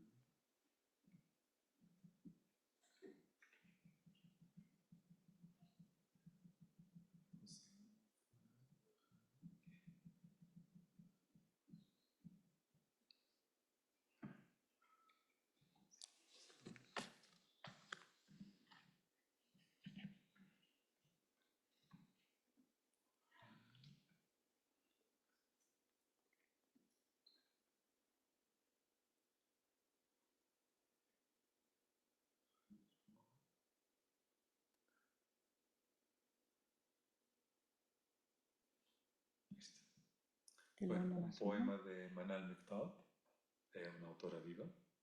Ella en su página de Facebook solo se presenta así, poeta e ingeniera y madre de Rita, Russell y Asser, sus tres hijos. Escribió un poema fuertísimo también, muy diferente de su obra poética. ¿Qué hacemos? ¿Lo leemos todo? Como quieras, ¿no? sí, puede ser. Sí. ¿Quién quiere leer? Que la Manuela. En esta hora oscura, dentro del vientre, en esta hora oscura, dentro del vientre de una guerra, el tiempo pasa y no pasa. No encuentro por delante ningún cuento para contarles a mis hijos. Y en honor de separar el pasado del porvenir, tampoco detrás lo encuentro. Érase una vez, ya es un cementerio, pero debo contarles algún cuento, y lo empiezo con: será, una vez será, algo de suerte, capaz de mecer sus camas y su sueño, un poco lejos de la fusión entre el mito y la fábula, una ficción compuesta de espejismos, una ficción mentirosa. Es lo más honesto que puedo si la guerra nos sigue vomitando, rehusando digerirnos. 1 más 1 es 5 y fueron 5 los que almacenaron aceitunas, aceite y zátar a la espera del invierno. Y cada vez que me interrumpen, será, una vez será. Gracias. Bueno, principalmente aquí la parte que quisimos preguntar es cómo entiendan esta parte. Que es la de 1 más 1 es 5 y fueron 5 los que almacenaron aceitunas, aceite y zátar a la espera del invierno.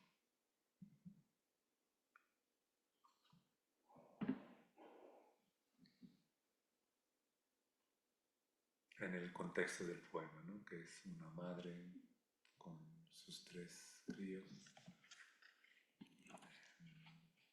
Lo de poder o no poder contarles un cuento. Lo de Érase una vez, o Kan ya Makan en árabe, ¿no? Que aparece. En árabe esta parte dice que es la verdad sí es una traducción más o menos literal. Dice: واحد زائد واحد يساوي 5 5 أعدوا زيتونهم وزيتهم وزعترهم ينتظرون الشتاء. ¿Y será una vez será? ¿Cómo? ¿Cómo es en árabe? ¿Cómo será? Bueno, esto sí también es una cuestión. En árabe es jay yama jay. Jay yama jay. Kan yama kan, jay yama jay. Kan era, yama y tantas veces, ¿no? Kan era y tantas veces era. Será y tantas veces será. Sí, como que érase una vez, será una vez será. Eso es como lo que he hecho. Pero también hay una cuestión en esto, que si tenemos tiempo podemos hablar más, ¿no? Porque hay un juego de palabras que si fueran traducibles y cualquier intento hubiera sentido dañar el poema. Pero esta parte, 1 más 1 es 5 y fueron 5 los que almacenaron aceitunas. Yo decidí dejarlo así, no sé si pude haberlo hecho de otra manera. Sí, yo también lo dejé así. O sea, se quedó. یک به علاوه یک میشود 5. و 5 تن بودند. آنها که در انتظار زمستان زیتون و روغن و زعتر اندوختند. O sea, es tal cual. Pero para alguien que habla farsi no tiene ningún sentido. 1 más 1 es 5. O sea, es como, nada más llama la atención porque 1 más 1 no suele ser 5. O sea, ¿no? Quizás es un viaje muy fantasioso, pero es como la mamá y el papá de los 3 hijos, ¿no?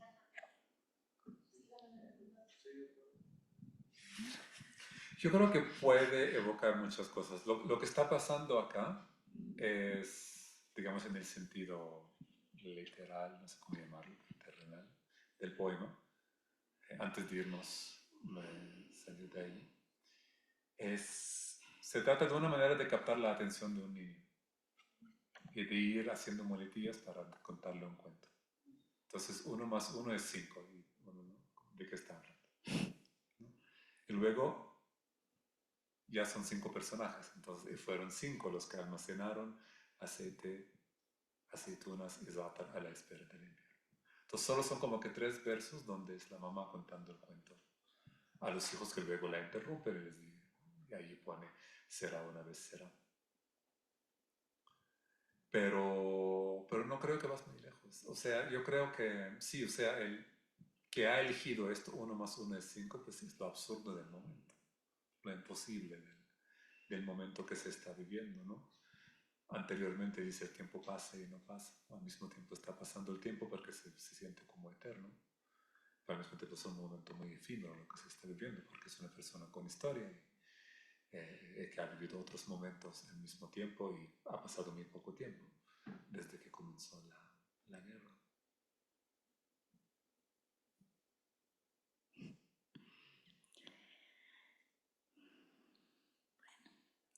Pues si quieres vamos concluyendo, ¿no? Ahora que lo reflexiono, suena hasta como una especie de acertijo, porque a nosotros como lectores obviamente nos orilla a enfocarnos en lo que estaba, en el error. Una suma es imprecisa. Eso no es lo importante es lo de abajo, prepararse para el invierno.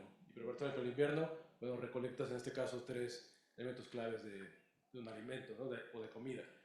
Entonces, puede ser esa lectura de familia que se ha dicho, pero me hace suponer que podría ser, bueno, ahí está la trampa, un poco de risa, nos fijamos en el error, lo trascendente es lo que está abajo, ¿no? Y aquí sí, por la pregunta que hizo tu mamá, ¿no? Allí sí tenemos las 4 estaciones, ¿no? También, ¿no? Como que la idea de viene el invierno, entonces del invierno pues no hay cosecha, hay que prepararse para con tener la comida en casa. Bueno, teníamos muchos más ejemplos, pero ya no tenemos tiempo. Pero así como resumiendo todo lo que hemos podido ver cuando hacíamos este ejercicio, es justo que efectivamente el persa y el árabe tienen mucho más en común de lo que pensamos que tienen en común. Y esto se ve mucho cuando está de por medio otra lengua, por ejemplo aquí el español, ¿no? En este caso. Entonces algunas de las cosas en común que eran culturales pues se veía muchísimo de cómo es tan fácil hacer esta traducción cultural. Luego había esas palabras engañosas que parecieran significar lo mismo pero no significan lo mismo, entonces pues tener cuidado con eso de cómo lo llevas de un lado a otro. Luego cosas estructurales de como hemos un poco enseñado, ¿no? De cómo era posible dejar suspendido, por ejemplo, algunas frases en ambas lenguas, en español no se podía, cómo en cuestión de longitud de los versos se podía mantener, pero en español se necesitaba más. como en la cuestión de la repetición, ¿no? También pues ahí era más bienvenida o menos bienvenida en otra lengua. No sé si quieres añadir algo más. Pues no mucho, nada más. La verdad sí agradecer a Shekufe por la traducción al farsi, ¿no? Como que las traducciones dan vida a los textos, ¿no? Son reencarnaciones del mismo texto y verlo así en farsi ha sido, la verdad, muy impactante y también importante para los autores vivos de esta antología cuando se enteraron de esto y no pueden tener el libro en sus manos, que es lo que les hubiera obviamente gustado, ver a su texto traducido a un idioma como el farsi, pero por lo menos en un PDF, en una imagen, pudieron verlo. También una cuestión interesante que pasó con algunos de esos textos aquí en México, pues México es un país que tiene una de las cosas que más me gustan de este país es la tradición visual que tiene, ¿no? Algo que no tenemos mucho en un lugar como Palestina, es un área que la descuidamos mucho, pero en América Latina en general sí está muy presente.